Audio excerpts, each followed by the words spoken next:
bienvenue dans ce nouvel épisode de Nexus. Quand on pense fabrication de nouvelle génération, on imagine tout de suite des usines de voitures, des salles blanches pour microprocesseurs, mais en fait l'une des plus grandes révolutions manufacturières, elle se passe en ce moment. Pas dans une usine, non, mais en plein champ. Aujourd'hui, on va explorer ensemble le monde surprenant et super high-tech de l'ingénierie agricole. Le point de départ, c'est ce défi, un défi absolument colossal. Comment est-ce qu'on va bien pouvoir nourrir 10 milliards de personnes sur la planète? C'est cette question vraiment fondamentale qui est le moteur d'une vague d'innovation incroyable dans le secteur agricole aujourd'hui. Et la réponse, eh bien, elle n'est pas seulement dans la terre. Elle est en train d'être imaginée dans des labos et fabriquée dans des ateliers. C'est un vrai pont entre la science et la mécanique, porté par une nouvelle génération de créateurs, d'inventeurs et d'ingénieurs. Alors, qui est au cœur de toute cette transformation? C'est justement ce métier, une profession clé mais qu'on connaît assez mal finalement, l'ingénieur agricole.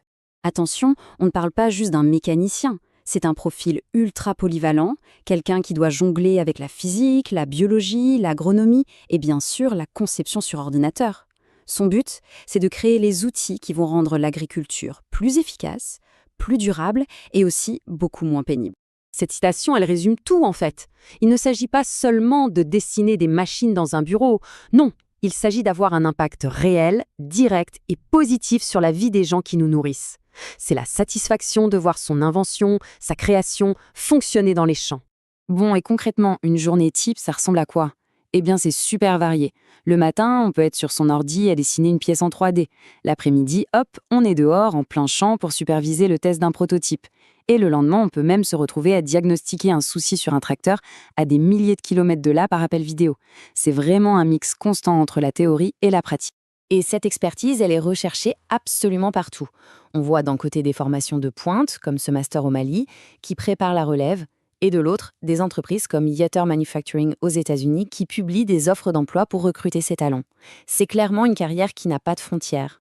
Maintenant, voyons un peu comment ce domaine a évolué. Parce qu'aujourd'hui, il ne s'agit plus seulement de construire des machines toujours plus grosses ou plus puissantes. C'est bien plus subtil que ça. Le nouveau mot d'ordre, c'est la précision. L'agriculture de précision, qu'est-ce que c'est? C'est utiliser toute la technologie disponible, des capteurs, des drones, des données, pour optimiser chaque centimètre carré du champ. Le but, c'est simple, produire plus avec moins. Moins d'eau, moins d'engrais, moins de pesticides et aussi moins de fatigue pour l'agriculteur. Pour créer ces machines intelligentes, on ne part pas à l'aveugle. Le processus est super structuré. Tout commence avec un cahier des charges pour définir exactement ce que la machine doit faire. Ensuite, on passe au prototype, le moment où l'idée prend forme pour de vrai. Après, viennent les tests sur le terrain, et là, c'est l'épreuve du feu. La machine doit prouver qu'elle marche dans des conditions réelles. Et seulement si tout est OK, on lance la production à grande échelle. Mais évidemment, qui dit machine plus complexe, dit aussi potentiellement plus de risques. Et c'est un point absolument crucial. L'innovation technologique doit toujours aller de pair avec la sécurité.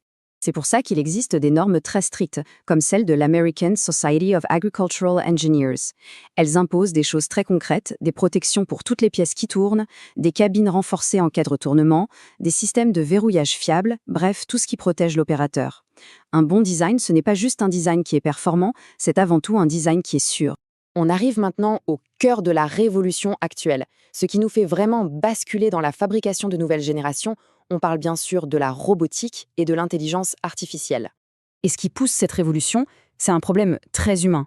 Il y a de moins en moins de monde pour travailler dans les champs. Les robots autonomes ne sont pas là pour remplacer les gens. Ils sont là pour combler un manque, pour s'assurer que les tâches essentielles soient faites, tout simplement. Prenons un exemple bien concret. Agribot. C'est un prototype de robot agricole et sa mission est très précise et normalement très laborieuse. Il doit identifier tout seul les mauvaises herbes. C'est l'exemple parfait de cette nouvelle génération d'équipements. Alors, qu'est-ce qu'il y a sous le capot? On y trouve une électronique de pointe. Il y a un processeur puissant, c'est le cerveau du robot, celui qui fait tous les calculs. Il est connecté à des contrôleurs pour les moteurs et à toute une armée de capteurs qui lui permettent de percevoir le monde autour de lui. Mais comment le robot sait ce qu'il est en train de regarder? Grâce à une technologie qui s'appelle le deep learning, ou apprentissage profond. C'est une forme d'intelligence artificielle où on entraîne la machine en lui montrant des milliers et des milliers d'exemples. À force de voir des images de cultures et de mauvaises herbes, le modèle apprend tout seul à faire la différence. Et voilà ce que le robot voit. Le résultat est assez incroyable. L'image qui vient de la caméra est analysée en temps réel et chaque petit bout de l'image, chaque pixel, est classé. Le bleu, c'est le sol. Le vert, c'est la plante qu'il faut garder. Et le rouge, eh bien, c'est la mauvaise herbe à éliminer. Et les performances sont juste stupéfiantes. Le modèle d'Agribot atteint une précision moyenne de presque 99,5%. Ça veut dire qu'il se trompe quasiment jamais. L'autre chiffre, l'IOU, mesure la précision du contour. Et là aussi, le score est excellent. On parle d'un niveau de performance qui rivalise avec l'aghumain. Sauf que lui, il peut travailler 24 heures sur 24. Pour se déplacer tout seul, le robot ne se fie pas à une seule information. Il fait ce qu'on appelle de la fusion de données. Il combine les infos de plusieurs sources.